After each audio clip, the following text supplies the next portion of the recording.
Here I am again with my volunteers, Kirsten and Logan Ainsley. They're going to show us now what we would do in case of a tornado drill.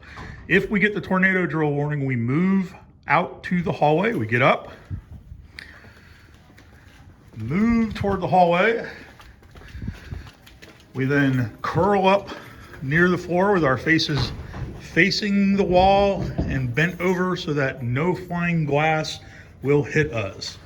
All right, guys, thank you.